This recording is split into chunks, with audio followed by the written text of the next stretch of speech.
Bonsoir mesdames et messieurs, je suis ravie de vous retrouver et bienvenue à vous, surtout bienvenue à vous, c'est lors de votre émission Santé Mag.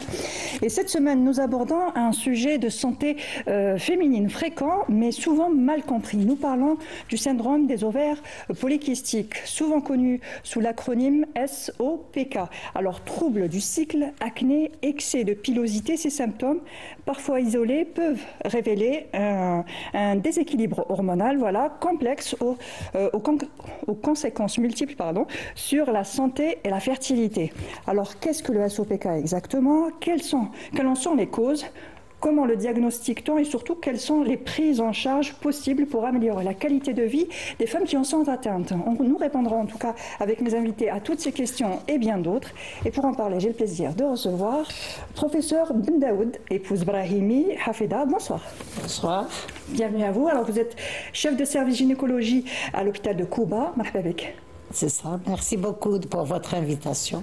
Avec nous aussi, professeur Mezwoud Mouna. Bonsoir. Bonsoir. Bienvenue à vous. Vous êtes professeur endocrinologue, diabétologue à l'EPH Poulourine. Merci d'avoir accepté notre invitation. Merci. C'est bien ça. Avec nous aussi, docteur Bousnen Iman. Bonsoir. Bonsoir. Alors, vous êtes maître assistante en gynécologie au CHU de Beblouet. Bienvenue à vous. Merci. Et avec nous aussi, docteur Bougendoura Hind. Bonsoir. Bonsoir. Vous êtes gynécologue dans le libéral et bienvenue à vous. Merci. Alors, nous parlons du syndrome OPK, donc SOPK. Donc, pour commencer, professeur, est-ce qu'on pourrait déjà définir ce que c'est, expliquer tout simplement ce que c'est que le syndrome des ovaires polykystiques? Le syndrome des ovaires polykystiques, donc c'est une maladie. Ce n'est pas une véritable maladie, c'est un syndrome qui va avoir beaucoup de signes. Chaque tableau est un syndrome, parce que la maladie se définit d'une autre manière. Le syndrome des ovaires polykystiques c'est un syndrome, c'est un tableau qui réunit déjà en multidisciplinaire. Elle concerne le gynécologue, elle concerne l'endocrinologue, elle concerne le nutritionniste, elle peut même concerner le cardiologue.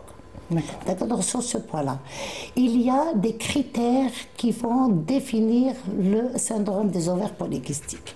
C'est ce qu'on appelle les syndromes de Rotterdam, qui ont été posés d'un consensus international en 2003 et revisités en 2008. Il y a des critères cliniques. Ça appartient aux gynécologues. On va peut-être développer après ça. Il y a des critères biologiques, hormonaux qui vont revenir sur l'endocrinologue et il y a des critères échographiques et c'est là la base qui revient là aussi au gynécologue. Donc nous avons deux critères. On va développer tout ça parce que c'est un peu plus long qu'une petite définition. Exactement. Voilà. Et puis l'endocrinologue aussi est important. On n'y pense pas forcément, on pense toujours au gynécologue, mais l'endocrinologue par rapport au côté hormonal, il y a un déséquilibre hormonal aussi. Oui, c'est bien cela.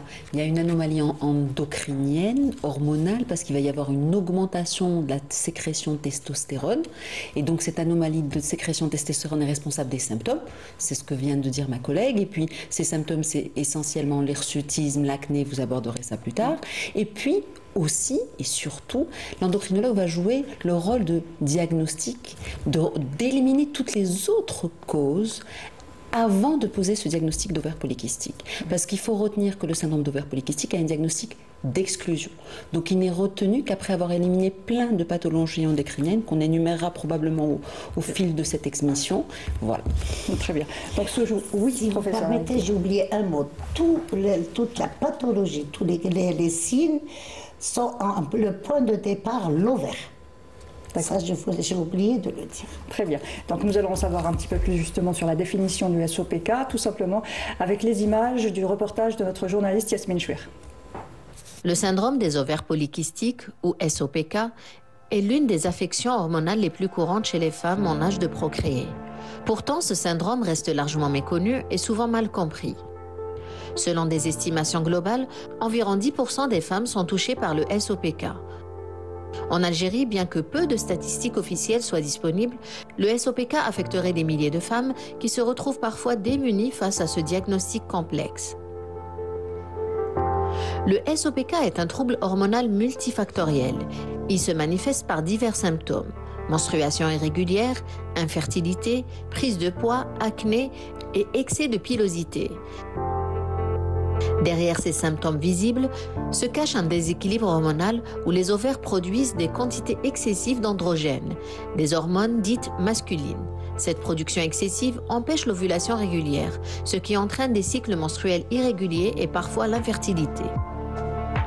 Les conséquences du SOPK vont bien au-delà des symptômes physiques. Pour de nombreuses femmes, il entraîne des difficultés psychologiques, l'acné persistante, la prise de poids et l'hirsutisme, la croissance excessive de poils sur les zones typiquement masculines, impactent l'estime de soi et peuvent conduire à l'anxiété et à la dépression. En Algérie comme ailleurs, ces signes visibles peuvent être particulièrement stigmatisants, créant un sentiment d'isolement chez les femmes atteintes.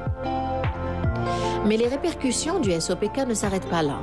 À long terme, ce syndrome expose les femmes à des risques de santé graves. Elles sont notamment plus susceptibles de développer des maladies comme le diabète de type 2, l'hypertension et des troubles cardiovasculaires.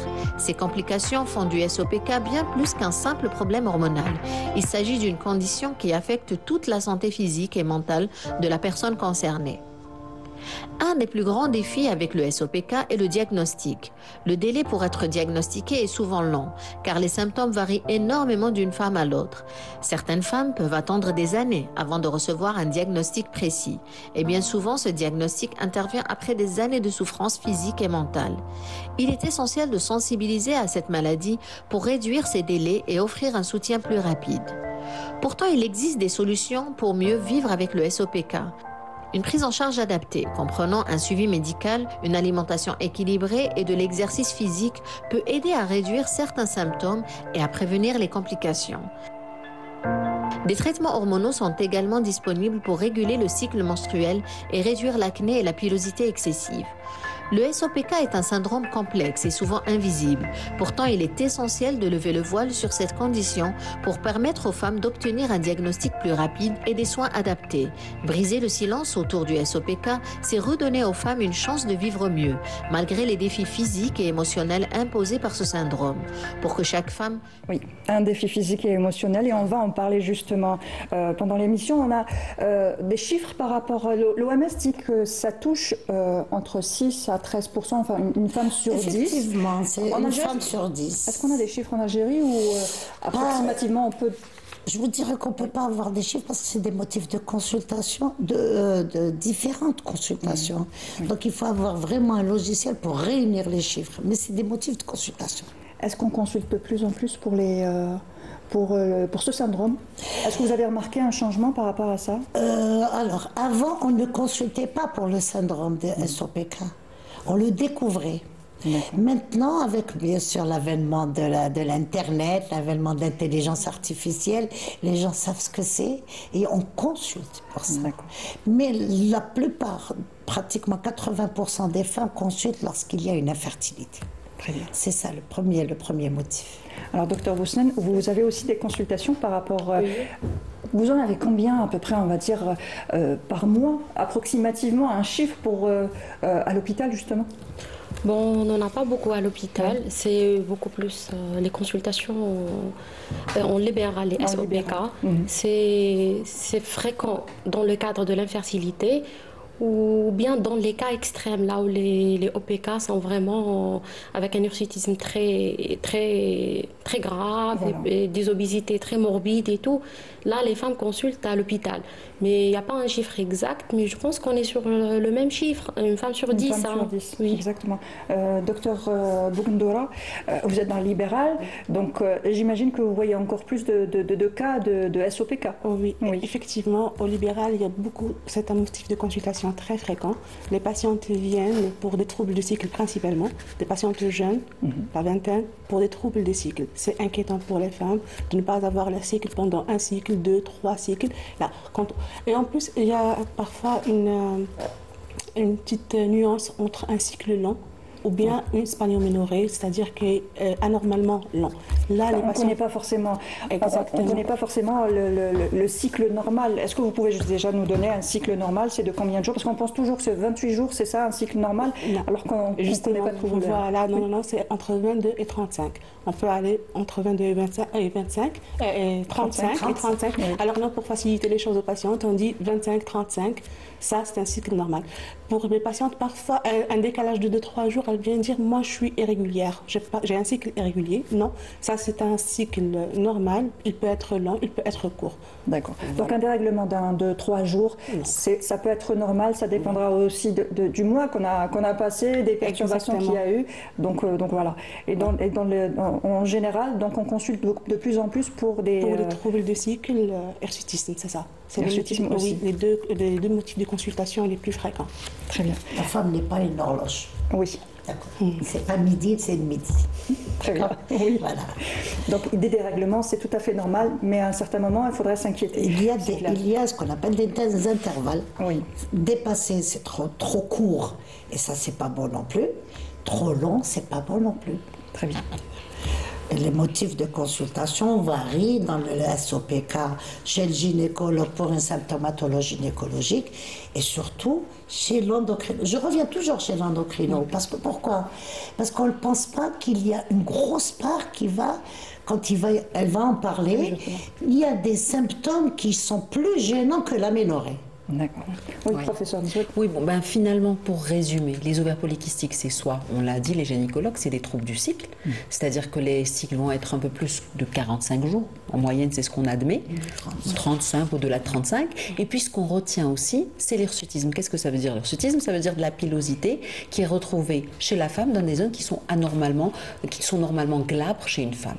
Et donc, dans ces symptômes, elles vont consulter pour venir nous voir pour cette pilosité. Elle peut venir nous voir, elle peut voir le dermatologue aussi pour de l'acné sévère, qui peut être un motif aussi de découverte des ovaires polykystiques.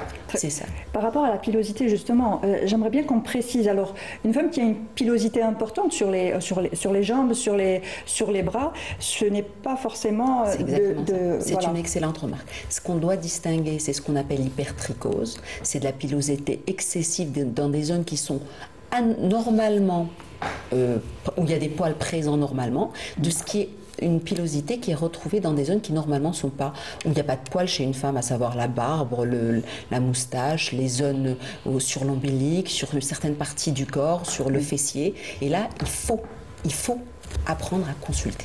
Très bien. On parle Elle peut même perdre un peu ses cheveux aussi. Vous avez le dégarnissement des golfes. On a l'impression qu'elle est en train de se transformer en homme. Parce que c'est dû justement à l'augmentation des hormones masculines au détriment des organes féminins, des hormones des femmes. On parle Mais ça, c'est à l'extrême. Oui. On parle d'ovaires polykystiques, on parle de kystes alors qu'il n'y a pas de kystes. Pourquoi on dit kyste justement, professeur ? Alors là, il faut enlever le mythe du kyste. C'est des follicules. C'est nos follicules. On est avec ça. Ce qu'il y a, le problème, c'est qu'il y a, au décours d'un dérèglement hormonal, pour raison X, toutes les raisons sont valables pour déstabiliser la sécrétion des hormones féminines. Ce qui fait qu'au lieu d'avoir 2, 3, 5 follicules qui vont pousser, ce qui est normal parce qu'après elle va ovuler, elle va les maturer, elle va ovuler, il va y avoir beaucoup plus de kystes, 20, 30, 40, mais ce n'est pas des kystes, c'est des follicules où il y a des ovules dedans.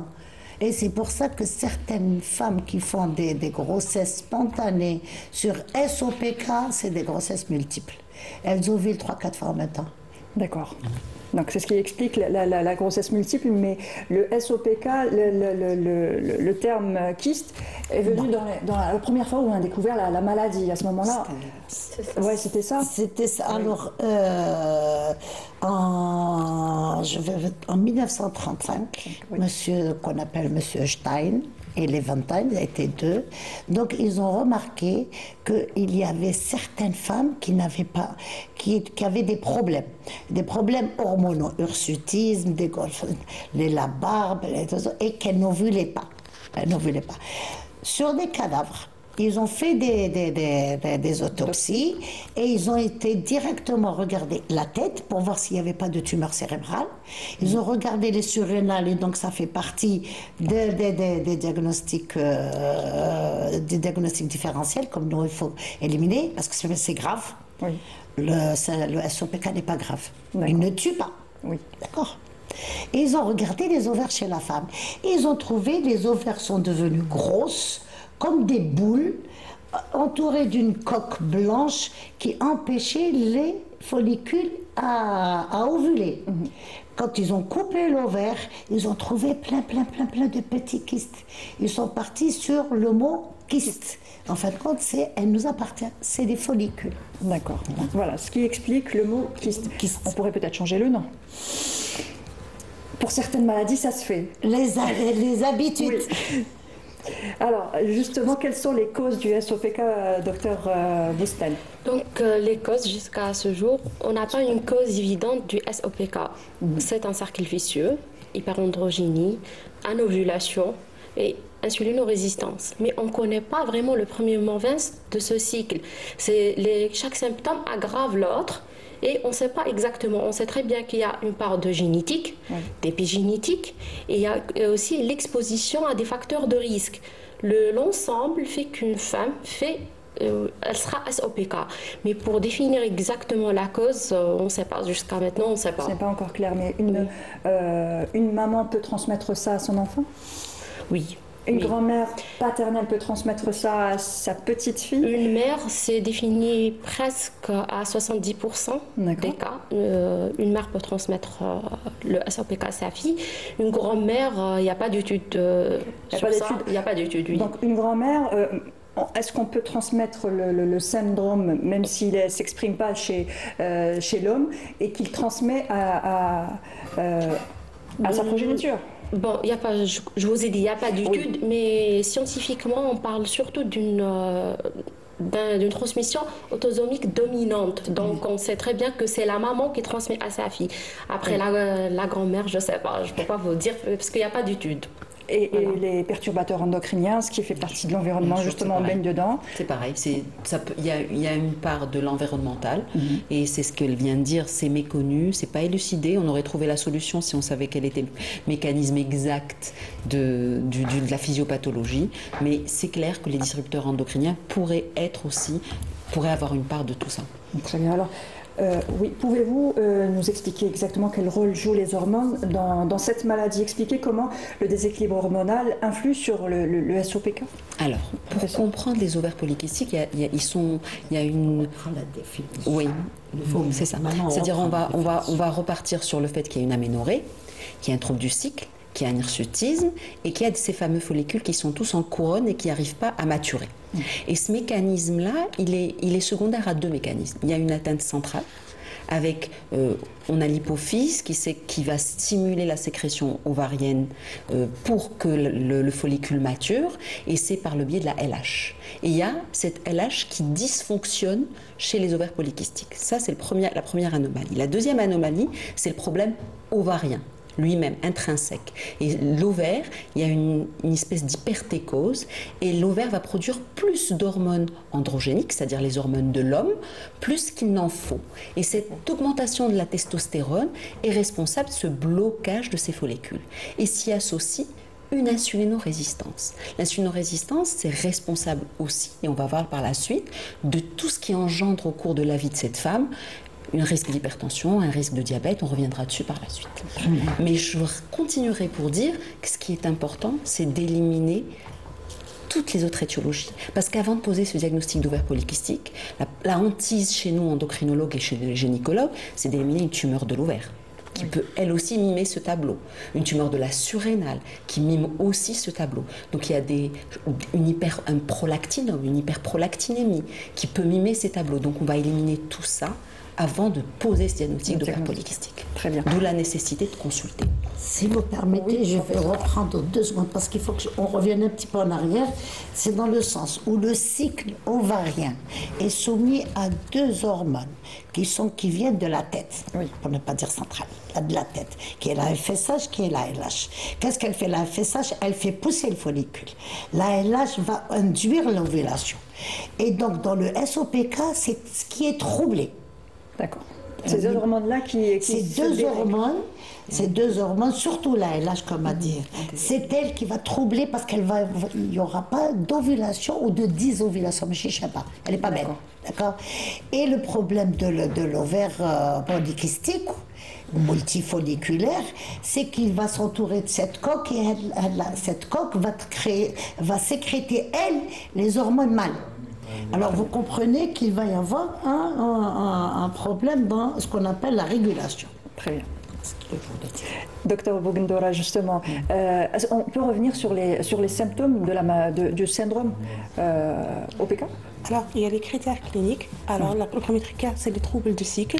Voilà, des cycles anormalement lents ou bien des cycles anovulatoires, c'est-à-dire qu'il y a eu bien un cycle, mais il n'y a pas d'ovulation. Très bien. Alors, d'autres critères, l'hyperandrogénie, cette hyperandrogénie, elle est clinique. D'abord, on définit ça, par exemple, par l'hirsutisme, quand on vient de le dire, c'est la présence des poils qui sont un peu plus denses, plus colorés sur des zones masculines. Très bien. C'est ça. Oui. Alors, il y a l'alopécie androgénique. Voilà, soit des poils clairsemés, soit des golfes qui commencent à se dégager. Ça, c'est l'alopécie. Il y a l'acné. L'acné, bon, il faut rester quand même prudent pour l'acné, qui peut être un phénomène tout à fait normal de la puberté, qui peut accompagner toujours la femme jeune.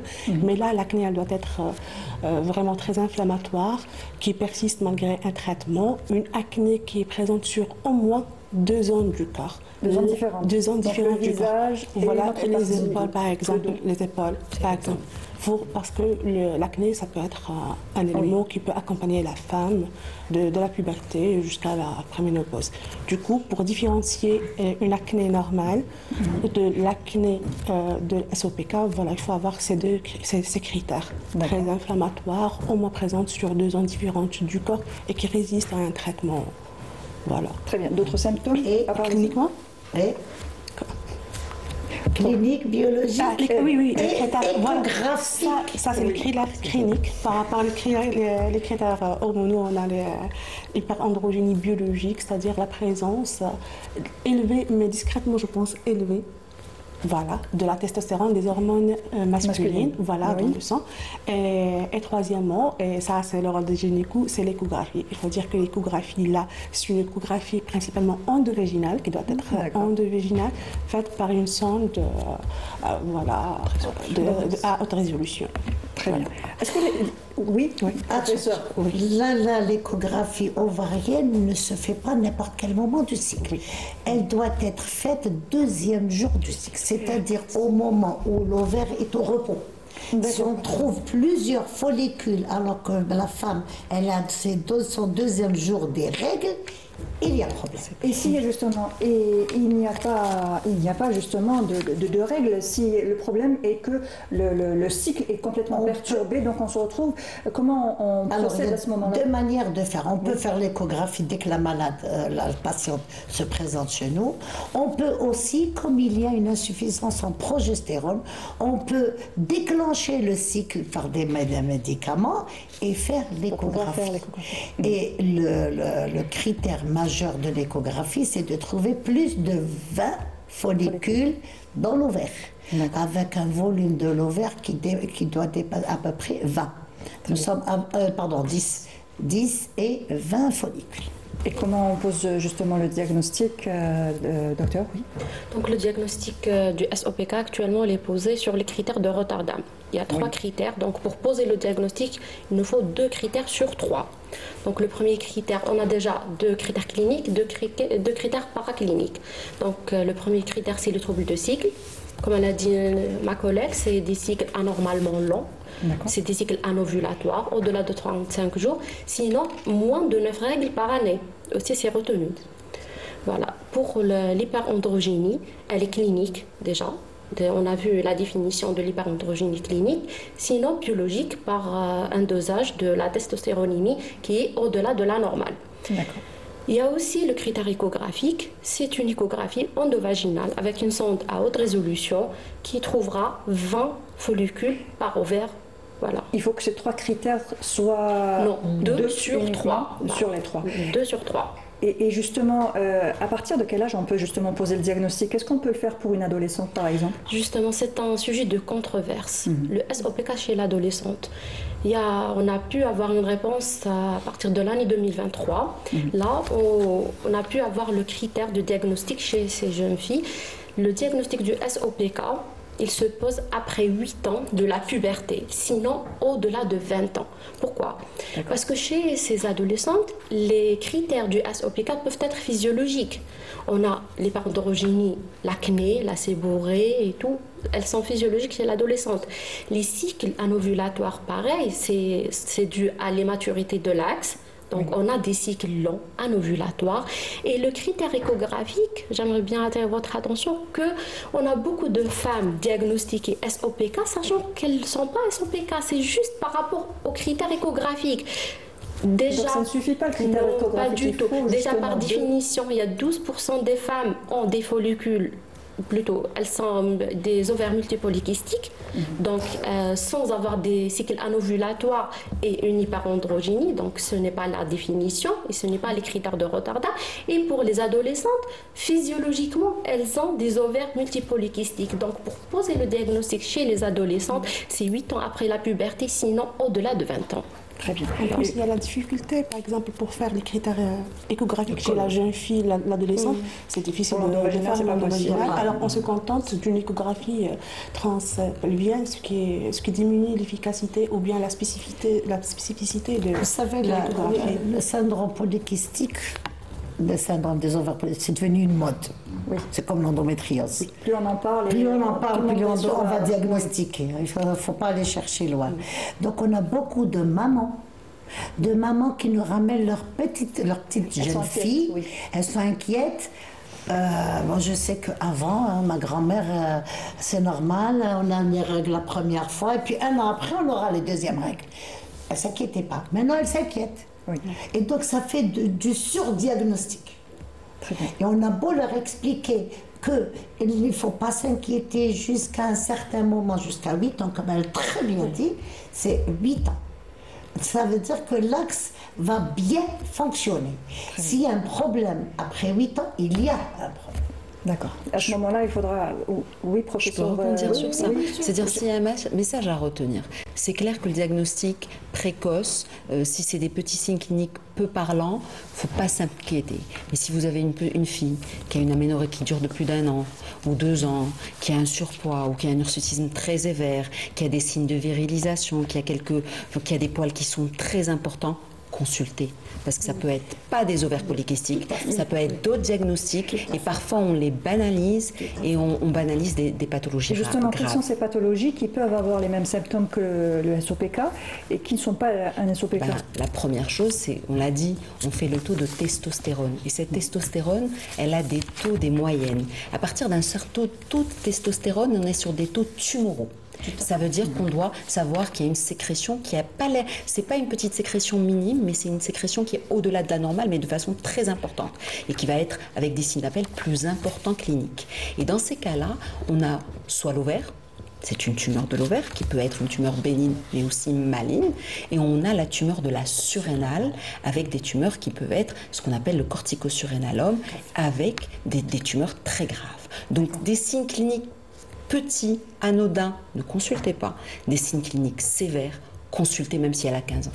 D'accord. Il y a aussi les hyperprolactinémies. Sans compter attention, il ne faut pas les banaliser. C'est des petites tumeurs au niveau du cerveau qui vont troubler la sécrétion centrale hormonale, ce qu'on appelle les adénomes à prolactine, parce que lorsqu'ils commencent à grossir, ils peuvent rendre aveugles. D'accord. Ça, c'est donc, dès qu'on a un symptôme, quand les symptômes sont importants, voilà. Oui, il faut absolument, il ne faut pas banaliser. Mais la petite jeune fille de 15 ans, ce petit bouton, Ça va. Et puis celle qui n'a pas ses règles tout le temps. Et c'est ça, c'est le surdiagnostic qui pose problème. Et docteur Bosnan, est-ce qu'on peut justement parler de l'évolution de la maladie? Comment elle évolue, le syndrome? Comment évolue le syndrome OPK avec le temps? Oui, justement. Donc c'est une maladie de la femme en âge de procréer. Donc l'évolution, elle va suivre cette femme selon l'évolution de cet âge. Donc l'adolescente, ou bien je dis bien après 20 ans, c'est les troubles de cycle, l'obésité, l'insulinorésistance, l'ursitisme et tout. Mais au-delà de son mariage, c'est l'infertilité. Donc on n'est plus dans le même spectre. Là, on est dans le spectre de l'infertilité, dans l'exploration, bon, peut-être on va parler après, dans l'induction de l'ovulation et tout. Après, au-delà, dans la périménopause ou bien même en post-ménopause, là, c'est le syndrome métabolique, c'est le diabète, c'est l'HTA et surtout, il y a un truc qu'on n'en parle pas beaucoup et c'est très important, c'est le cancer de l'endomètre. Tout à fait. Le cancer de l'endomètre, le SOPK, c'est un facteur de risque de cancer de l'endomètre. Il y a une solution, on peut protéger ces femmes contre le cancer de l'endomètre. Et voilà, c'est le message à passer pour les femmes en post-ménopause, c'est le syndrome métabolique et le cancer de l'endomètre. C'est pour ça qu'il faut quand même se faire suivre pour les SOPK, bien sûr. Un retard ou un cycle qui est complètement déréglé.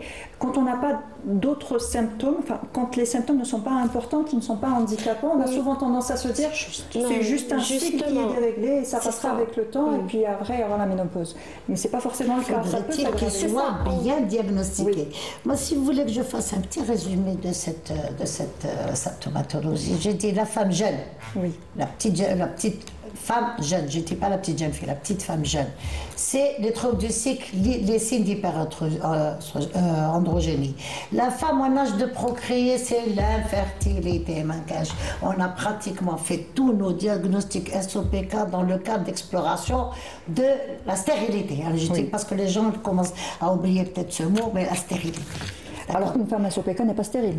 Elle n'est pas stérile, mais c'est dans le cadre de l'infertilité qu'on découvre. Et vous avez la femme qui est proche de la ménopause ou en ménopause, vous avez le diabète, dû à l'insulinorésistance. 2, vous avez les risques cardiovasculaires. 3, vous avez le risque cancéreux. Il n'y a pas que l'endomètre, il y a aussi le sein. Cancer du sein. Et justement, l'insulinorésistance, c'est important de la détecter, de faire aussi son bilan par rapport à ça. Pourquoi est-il important? Parce que le SOPK ne touche pas forcément que des femmes en surpoids. On peut avoir une femme qui n'est pas en surpoids, elle peut avoir aussi... C'est une excellente remarque. Voilà. C'est-à-dire que dans les sous-types d'OPK, il y a vraiment les sous-types d'OPK minces et qui ont quand même un tableau d'insulinorésistance et qui peuvent, elles aussi, prédisposer à un diabète. On a 2 fois plus de chances d'être diabétique si on a des OPK. On a 30% plus de risque d'être hypertendu si on a des ovaires polykystiques. Donc, on a besoin, on va reparler de la prise en charge, d'une hygiène de vie. C'est vraiment le paramètre sur lequel on pourra travailler et qui permettra nettement d'améliorer tous les signes cliniques de cet ovaire polykystique. D'accord. La prise en charge de la femme justement avec une insulinorésistance, c'est juste une bonne hygiène de vie. Il n'y a pas de prise en charge autre. Alors première chose, c'est de dépister. Toute femme avec des ovaires polykystiques aura besoin d'un bilan de glycémie, d'hémoglobine glyquée, voire d'AGPO annuel. On fera une prise de tension à au moins annuellement quand elle vient en consultation. On vérifiera son poids. On fera un bilan lipidique pour voir s'il y a une dyslipidémie. Donc tous les facteurs métaboliques et de risque cardiovasculaire. Ça, c'est le dépistage. Et ça la poursuivra tout au long de sa vie. En dehors du cycle, ce paramètre-là est très important. Secondairement, la prise en charge sera de maigrir, parce que moins elle prendra de poids pendant sa vie, plus elle réduira ses risques de complications cardiovasculaires et métaboliques. Très bien. Et justement, quelle est la prise en charge de la SOPK chez le gynécologue? Alors pour nous, les gynécologues, comme les endocrinos, ce serait lutter contre l'insulinorésistance. Nous, premièrement, on a un problème. C'est un ensemble de symptômes. Alors on va régler symptôme par symptôme, critère par critère. On a la novulation et les troubles du cycle. On va commencer en première ligne ici. La symptomatologie, elle est plus ou moins discrète par de la contraception œstroprogestative qui va donner la mise au repos des ovaires. Voilà, pour bloquer, il faut la mise au repos des ovaires.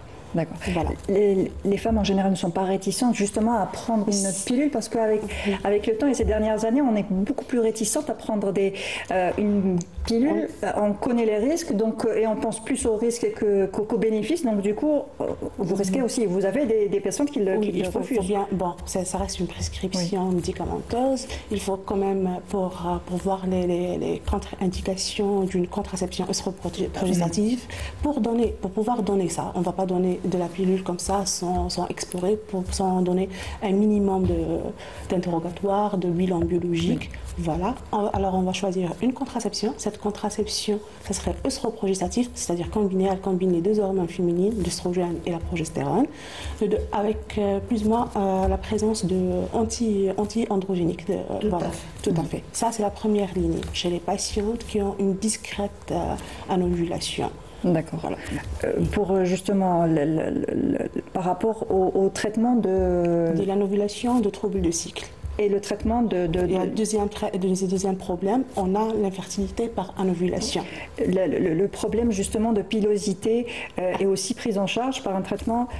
Oui, une pilule, une contraception œstroprogestative, elle peut déjà régler le problème de l'hirsutisme parce qu'il y a une pilule qui combine. D'accord. Voilà. C'est le fait de mettre un œstroprogestatif à mettre au repos l'ovaire.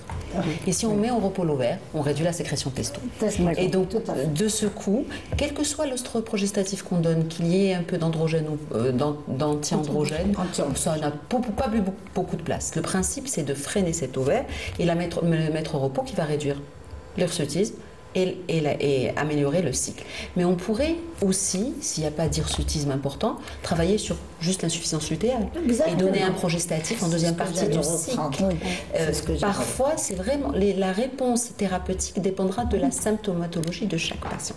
Donc parfois, c'est juste un progestatif pour éviter l'hyperœstrogénie relative. Ça dépend de la symptomatologie et du désir ou non de grossesse. C'est très important. Si on a une dame qui nous dit, j'ai pas besoin ou elle n'est pas mariée, j'ai pas besoin de grossesse. Donc, qu'est-ce qu'on fait? On se dit, première arme thérapeutique, c'est bloquer l'ovaire, la faire dormir pour que le corps va se reposer, le problème hormonal va se reposer, la pousse des poils et de l'acné, parce que c'est la séborrhée, va se réduire automatiquement. La seule arme qui nous reste, où on frappe fort, c'est les œstroprogestatifs à effet anti-androgénique, c'est-à-dire on va jouer sur la testostérone endogène. D'accord? On a un seul produit actuellement que je pense qu'il n'est même pas encore, qu'il n'existe pas. Simplement, ce produit-là, il y a des risques. Donc nous, on va faire un examen, comme n'importe quelle femme, et on dit on a une contre-indication, où il y a un risque. Parce que chez la jeune, n'ayez pas peur, on n'a pas de risque. D'accord. Pratiquement, le risque zéro n'existe pas. Maintenant, sinon, si on voit qu'elle est réticente, si on voit qu'il n'y a pas beaucoup de signes, on va la mettre sous progestatif. C'est des produits quand même synthétiques, mais qui sont proches du naturel. Parce que pour compenser, elle a beaucoup d'œstrogène, moi je vais donner de la progestérone pour équilibrer. Pour réguler un petit peu tout ça. Et si justement le traitement n'est pas pris, aussi la patiente est réticente justement à prendre un traitement. Tout à fait. Le traitement dure combien de temps?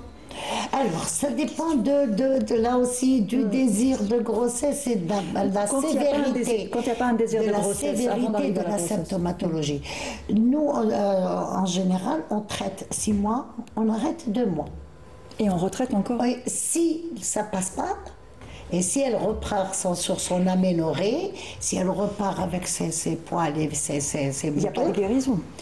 Ce syndrome dure toute la vie. Il peut.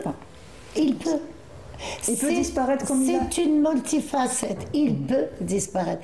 Je prends l'exemple de la jeune, pas la femme, mais bon, la jeune. Elle va passer son bac. Elle a des troubles hormonaux complètement. Elle est complètement chamboulée. Oui. Elle va commencer à faire de l'aménorrhée, les boutons, les poils, d'accord? Elle passe son bac, Allah Ibarak, elle a eu son bac, mais elle s'est fait traiter entre-temps, parce que c'est quelque chose qui joue sur la vie, sur l'équilibre. Elle passe son bac, elle a eu. Et elle se marie entre-temps. Et bien tout disparaît. Oui. Tout disparaît. Elle va faire sa grossesse normale. D'accord. Il y a l'autre, la deuxième jeune fille, qui est toute maigre, qui ne pense pas du tout, parce qu'il ne faut pas penser qu'à la grosse, hein, attention, à l'obésité. Hein.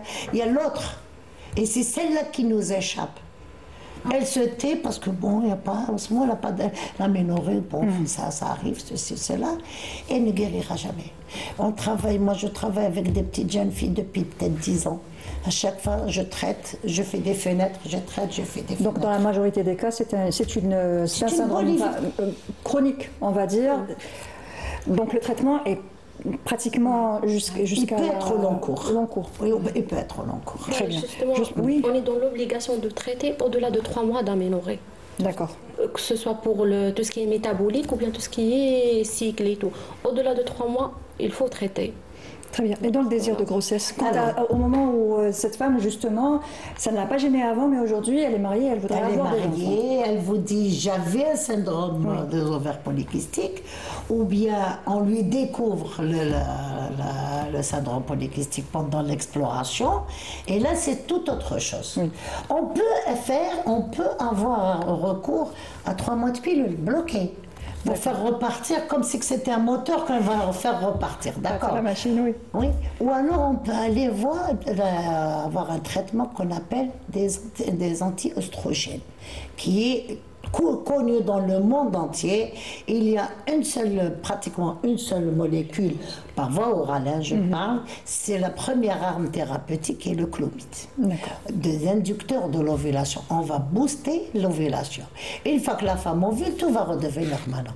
Et en général, elles ont, bon c'est tout un protocole, hein, moi je ne peux pas rentrer dans les détails, le fait d'avoir les anti-œstrogènes vont booster l'ovulation et tout repart normalement. Et très bien. En général, elles font leur grossesse. Ça, c'est dans le meilleur des mondes. Hein. Alors, docteur Bosnen, voilà, dans le meilleur des mondes, il y a une grossesse. Et à ce moment-là, est-ce qu'il y a une prise en charge ou un suivi accru de la femme enceinte qui a justement un syndrome OPK? Oui, bien sûr, et on n'en parle pas beaucoup. La femme OPK, durant sa grossesse, elle est sujette à faire un diabète gestationnel. Le risque, il est x2 qu'une femme normale. Donc le dépistage, il est obligatoire. Ce n'est pas comme une femme normale. Le risque d'HTA, hypertension gravidique, de la prééclampsie. Et même, il y a des études qui ont montré que le nombre de fœtus nés vivants des SOPK, il est moins que la société, de la population générale.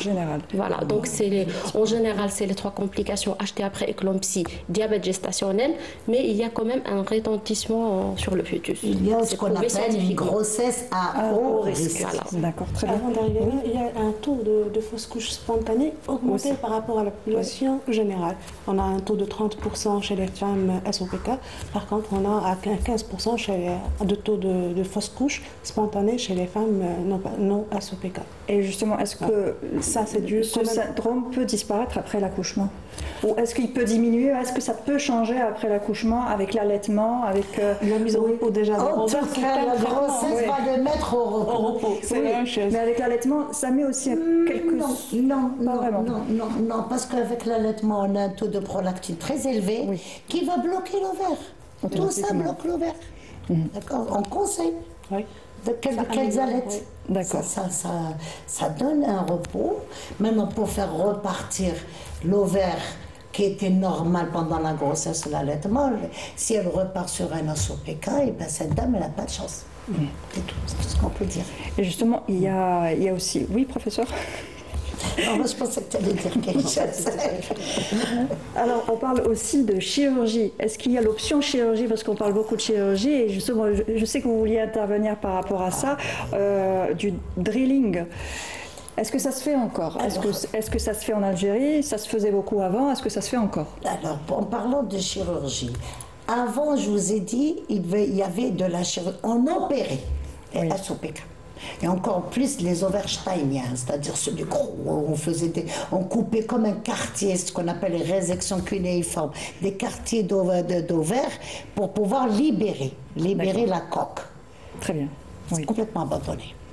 Parce qu'on les a induits dans une ménopause précoce. On les a enlevés des follicules dont elles avaient besoin. D'accord. D'accord? Parce qu'on est avec un capital. Il n'y a pas d'ovule après la naissance. Hein? Oui. On est en train de les perdre après. Une fois qu'on est, on commence à les perdre. Il n'y a pas la cicatrisation, autre chose. Maintenant, sur le drilling, c'est vrai qu'à un moment, c'était la mode. Surtout quand avec l'avènement de la célioscopie. On mettait un petit trou, on regardait l'ovaire, on piquait. C'est tout ce qu'on faisait, on piquait. Et ça donnait quand même des résultats. Maintenant, actuellement, surtout dans les recommandations de l'ECHRE de 2018, il me semble, on essaye d'éviter de toute chirurgie dans les SOPK. Toute chirurgie. C'est tout un protocole, mais la chirurgie ne guérit pas. Au contraire, on va aggraver la situation. Parce que si on touche à l'ovaire, qu'est-ce qu'elle va faire? Elle va réagir. Elle va nous faire de plus gros kystes. Et ceci, c'est des vrais kystes. D'accord. C'est ce qu'on appelle les ovaires macrokystiques à ce moment-là. Très bien. Donc la chirurgie est déconseillée, évitée. Au maximum. On ne touche plus. Au maximum. Très bien. On a passé le côté grossesse et après la grossesse et justement à la ménopause, il y a aussi une prise en charge à faire. C'est pas parce que justement le cycle disparaît avec la ménopause qu'on risque pas de complications à cet âge-là non plus. On reviendra sur ça. On revient sur ça, sur les règles hygiéno-diététiques et le fameux syndrome d'insulinorésistance. On l'a pas abordé pendant sa vie, mais pendant sa vie, même pour le désir de grossesse, en préconceptionnel, on va déjà demander à cette femme de maigrir. Le fait déjà de maigrir va peut-être améliorer son ovulation, d'accord? Donc les règles hygiéno-diététiques vont la suivre pendant tout son parcours et l'objectif c'est de réduire son poids, cette malade. On va le réduire son poids pendant cette période. On pourra avoir aussi on aura peut-être l'usage de médicaments antidiabétiques. Oui. On n'a pas parlé. La metformine, on va être parfois surpris de comprendre pourquoi on m'a donné un médicament du diabète alors que je ne suis pas diabétique. Et ça peut être une alternative thérapeutique. Est-ce qu'on le prescrit avant la ménopause? Avant la ménopause. À partir de... On pourrait le proposer pour la fertilité lorsqu'on a un BMI supérieur, lorsqu'on est en surpoids. Donc ça pourrait être une alternative thérapeutique. On peut aussi donner des médicaments de la tension, qui est l'aldactone. Et ça aussi, c'est des informations importantes. Ça, on le donne souvent lorsqu'il y a de la pilosité importante chez des femmes obèses. Parce que lorsqu'il y a de l'obésité, les œstroprogestatifs, on ne les aime pas beaucoup. Ça fait prendre encore du poids. Et donc, on peut donner un traitement qui est le traitement de la tension. Donc, parfois, les malades ne vont pas comprendre. Et donc, le traitement du diabète et le traitement de la tension peut être prescrit en dehors de tout diabète, en dehors de toute tension, pour un autre objectif. Ça, c'est la première partie que je voulais rajouter. Moi, je peux te dire une chose, c'est que dans ma longue carrière, j'ai jamais suivi le SOPK si elle n'a pas de désir de grossesse. Après, les femmes elles-mêmes, alors le suivi est important. On les perd. Moi, je n'ai jamais vu. Pratiquement jamais vu. Comme on disait tout à l'heure, parce qu'on pense qu'un dérèglement du cycle, c'est pas si grave que ça. Voilà, si c'est pas la symptomatique, c'est la vie de tous les jours. J'ai pas mes règles, j'ai des boutons, oui, je vais chez le médecin. Je veux faire des enfants, je vais chez le médecin, mais après la molépause. Mais on doit les sensibiliser. On doit les sensibiliser. Notre objectif, justement, c'est ça le danger, c'est qu'on doit les sensibiliser pour certaines, surtout celles qui sont proches de la ménopause. Cette hyperostrogénie, ça donne des catastrophes. Le diabète, l'obésité, l'hyperostrogénie qui va s'attaquer aux hormones, aux organes hormonodépendants. Le sein, l'ovaire, et elle peut évoluer vers le cancer. Oui. D'accord. Simplement, ce que je veux dire en parlant d'obésité, il ne faut pas qu'on décourage les femmes et on leur préconise des régimes draconiens. Non, c'est l'échec total. Le suivi chez un nutritionniste est important aussi. Si on les sensibilise dans le sens où il faut qu'elle y ait une hygiène de vie et que son syndrome OPK, ce n'est pas dû à sa bouffe. D'accord. Il faut qu'elle brûle. Oui. Mais pas les régimes draconiens. C'est une bonne remarque. C'est-à-dire que le principe, c'est un retour à ce qu'on a toujours dit pour les diabétiques et pour tous les autres, un régime méditerranéen. Revenir à ce que mangeaient nos grands-mères. Remanger des légumes, réduire l'apport en burger et en crème, en pizza. Revenir à notre alimentation, c'est parfait. Et puis, le deuxième parallèle, c'est les règles du jeûne diététique, donc l'activité. C'est garder cette balance et donc il faut vraiment au moins 30 minutes de marche quotidienne, c'est ce qu'on propose, c'est facile à faire, on ne leur demande pas d'aller en salle, 30 minutes tous les jours de marche quotidienne, ça fait le... Parce que ça décourage, si on commence à sauter chez la femme... Oui, mais c'est pas accessible, l'accessibilité. Bon, c'est vrai que maintenant on a notre... Parce qu'il y a des nutritionnistes spécialistes en SOPK. On a sur l'internet, vous trouverez tout. D'accord. Mais on trouve aussi n'importe quoi. Oui, c'est ça le souci. Il y a le n'importe quoi, beaucoup, et il y a le n'importe quoi. Donc si on commence à sensibiliser, vous voyez une femme de 260 kilos qui vous dit, moi je vais faire du sport pour faire des enfants, elle est découragée dès le départ. Oui. Donc il faut qu'on soit souple sur le mot régime. D'accord. Le mot régime. Mais là, on ne parle plus de régime, on parle de rééquilibrage alimentaire ces dernières années. Les régimes drastiques, les régimes hyperprotéiniques, ils ont des conséquences. C'est-à-dire que vraiment, c'est rééquilibrage alimentaire, comme vous l'avez dit. Et ça aussi, même le régime a des répercussions sur l'aspect psychologique. Déjà, la maladie, ce n'est pas toujours évident. Avoir des poids là où il ne faut pas, avoir du poids, avoir le cycle qui est déréglé, tout ça ébranle un peu l'estime de soi et ça ébranle son image. Et puis faire aussi un régime strict, ça n'aide pas forcément. Donc le suivi aussi psychologique est important. C'est juste. Oui. Ça c'est une bonne remarque. On n'a pas ce réflexe d'aller confier nos patients en psychologie. À part vraiment, il y a les tableaux extrêmes. Il y en a où on finit par confier parce que il y en a où on rentre dans des troubles de l'alimentation, des boulimies. Il y en a qui ont une estime de soi qui est pas bonne et qui arrivent à des extrêmes. Mais sinon, on va rarement sur le psychologue. Peut-être que c'est nos réflexes de praticiens. Non, on n'a pas. Dans mon service, j'ai 2 psychologues mais qui ont une rarement. consultation par semaine, une fois par semaine, parce que mais elles sont là. Elles font. Moi, j'ai même nous, là, pareil, on a un psychologue là. Oui, pareil. Mais sachant que l'aspect psychologique fait partie des symptômes. Et ce n'est pas juste une conséquence. La dépression et l'anxiété, c'est un symptôme. Et ce n'est pas psychogène, c'est directement lié à ce déséquilibre hormonal. Très bien. Voilà. Merci mesdames d'avoir participé à cette émission. On est déjà arrivé à la fin. Merci à vous d'avoir participé. Je pense qu'on a dit beaucoup de choses. Donc voilà, merci. Elles ont un impact positif sur nos téléspectateurs. Inch'Allah. Merci aussi à vous de nous avoir suivis jusque-là. Je vous souhaite une bonne soirée avec le reste des programmes de la chaîne. Au revoir.